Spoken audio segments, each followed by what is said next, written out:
है मिनिमम की, मैक्सिमम की कोई सीमा नहीं। जी, साथ ही आप भी अपना कुछ प्रश्न जो है वो करना चाहेंगे यहाँ पे, अपना नाम बताइए। हाँ, मेरा नाम दिलीप नाफड़े है। मैं जय सरदार कृषि उत्पाद शेतकरी उत्पादक कंपनी का चेयरमैन हूँ और एसएफएसी और हमारी कृषि विकास संस्था के मार्गदर्शन में हमारी एफपीओ आगे बढ़ रही है। लेकिन मेरा आज ये प्रश्न है, किसानों के लिए बहुत महत्वपूर्ण लगता है, ऐसा क्वेश्चन है। और प्रश्न मेरा ऐसा है कि एक कंपनी हमारे किसानों से हम जो माल खरीदते हैं इसकी निर्यात भी कर सकते हैं क्या? हमारे कृषक संगठन जो है वो अपने माल का निर्यात भी कर सकते हैं, ऐसा कोई रोक टोक नहीं है कि आप नहीं कर सकते हैं, बशर्ते कि आपको गुणवत्ता जो है जिस देश में भेज रहे हैं उसके गुणवत्ता के बराबर मानक जो भी मापदंड है उसको आप पूरा कर सकें। तो आप अगर इन सब चीज़ों का पालन करते हैं तो आप बेशक निर्यात करें। हमारे कुछ एफपीओ कर्नाटका का हैं, वो प्याज का जो रोज ऑनियन होता है उसका निर्यात भी कर रहे हैं। तो ये बहुत ही उत्तम सवाल है आपका और मैं चाहूँगा कि आप भी इस पर कदम उठाएं और जो भी मदद है हमारी संस्था जो कर सकती है वो भी देगी। उसके अतिरिक्त भारत सरकार के और भी कार्यक्रम हैं जिनका आप लाभ लेके ये निर्यात का आप अपना कदम उठा सकते हैं। बिल्कुल। और आइए थोड़ी सी हम यहाँ पर बातचीत कर लेते हैं इनाम के संबंध में और एक बार फिर से रुक करते हैं विशाल जी का। विशाल जी, आपसे मैं ये जानना चाहूंगी कि इनाम में हमारे किसान अगर पंजीकरण करवाना चाहें तो वो किस तरीके से करवा सकते हैं, और हमारे कई किसान भाई यहाँ पर ऐसे भी हैं जिनका इनाम के संबंध में प्रश्न भी है, उनको भी शामिल करेंगे। लेकिन सबसे पहले बात करेंगे पंजीकरण की। देखिए, इनाम की पंजीकरण की जो प्रक्रिया है बेहद सरल है। सबसे पहले तो आप अपनी निकटतम इनाम मंडी में जाकर के वहाँ पे जो मंडी समिति के अध्यक्ष हैं उनसे संपर्क करें, वो आपको रजिस्ट्रेशन की पूरी प्रक्रिया बता देंगे। दूसरा, आप हमारी वेबसाइट enam.gov.in पे जाकर के खुद अपनी रजिस्ट्रेशन खुद करा सकते हैं। तीसरा, आप हमारे मोबाइल ऐप के थ्रू उससे भी रजिस्ट्रेशन करा सकते हैं।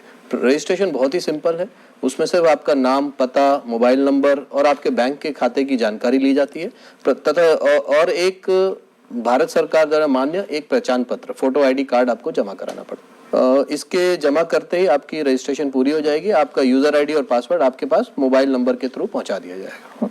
अगर इस प्रक्रिया में कहीं आपको दिक्कत आती है तो आप हमारे टोल फ्री नंबर 1800-2700-224 पे कॉल करके कभी भी पूरी प्रक्रिया की जानकारी ले सकते हैं, जो निःशुल्क आपको दी जाएगी। नंबर एक बार फिर से दोहरा दीजिए।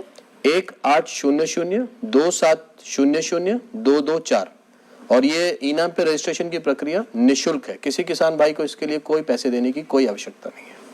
जी, आपका प्रश्न था इनाम के संबंध में, अपना नाम बताइए और कहाँ से आए वो बताइए। जी, मेरा नाम रवि पाटिल है, मैं महाराष्ट्र से जय सरदार कृषि विकास फार्मर प्रोड्यूसर कंपनी से हूँ। मेरा सवाल विशाल जी से है कि यदि एफपीओ इनाम से जुड़ना चाहिए, इनाम के साथ काम करना चाहे तो एफपीओ के लिए क्या प्रावधान है? जी हाँ, एफपीओ चाहे तो वो भी इनाम के साथ जुड़ सकता है, लेकिन प्रक्रिया वही रहेगी, आपको इनाम में आकर के अपना रजिस्ट्रेशन कराना पड़ेगा।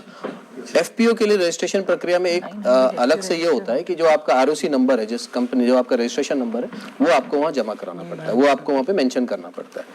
रजिस्ट्रेशन के बाद आपका यूजर आईडी, पासवर्ड जैसे नॉर्मल प्रक्रिया में होता है आपको मिल जाएगा, आप अपना काम कर सकते हैं। आपकी जानकारी के लिए मैं बताना चाहूंगी कि 800 के करीब एफपीओ ऑलरेडी इनाम से जुड़ चुके हैं। तो आप लोग भी ये संदेशा लेकर के जाएं कि किस प्रकार से एफपीओ को इनाम से जोड़ना बहुत सरल है और मात्र लॉगिन करके आप अपनी रजिस्ट्रेशन करा सकते हैं। आप में से कौन प्रश्न करना चाहेगा? जी, अपना नाम बताइए और कहाँ से हैं वो बताइए और प्रश्न पूछिए। मेरा नाम अशोक मड़ावी है, मैं चंद्रपुर जिले से चिमूर तालुके से हूँ, महाराष्ट्र से।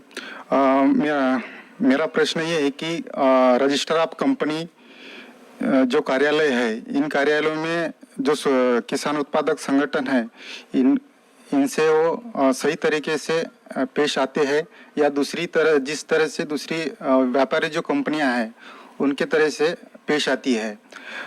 ये मांग उठती है कि किसान उत्पादक कंपनियों के लिए क्या सरल नियम कर सकते हैं? संशोधित अधिनियम आया है कंपनीज एक्ट का, उसमें एफपीओज के लिए विशेष प्रावधान किए गए हैं। ऑलरेडी उनको एक अलग तबके का मानते हुए कि ये किसानों का समूह है, पढ़े लिखे पैसे वाले उद्यमियों का समूह नहीं है, ये उद्यमी बनने का प्रयास कर रहे हैं, ऐसे लोगों का समूह है। इस बात की पूर्ण जागरूकता के साथ में संशोधन उसमें किया गया है साथ के साथ में उनको काफी सारी कंप्लायंसेस में लीनियंट एक तरीके से रुख अपनाते हुए उनकी कंप्लायंसेस भी कम की गई हैं, वो और कम की जा सकती हैं और सरल की जा सकती हैं। इसके लिए एसएफएसी भी प्रयासरत है और हम कंसर्न मिनिस्ट्री के साथ में इस विषय में वार्ता कर रहे हैं। आपकी जानकारी के लिए ये भी मालूम होगा कि एफपीओज जिनकी आय 100 करोड़ तक के लिए जाती है उनको इनकम टैक्स से छूट मिली हुई है। और भी किस प्रकार की छूटें हैं, हम समय समय पे जब डायलॉग करते हैं, लोगों से मीटिंग करते हैं, तो हमारे पास में जैसे डिमांड आती है हम उसको टेकअप करने का प्रयास कर रहे हैं। जी बिल्कुल, कई हमारी महिला किसान बहनें भी हैं मैम जो अपने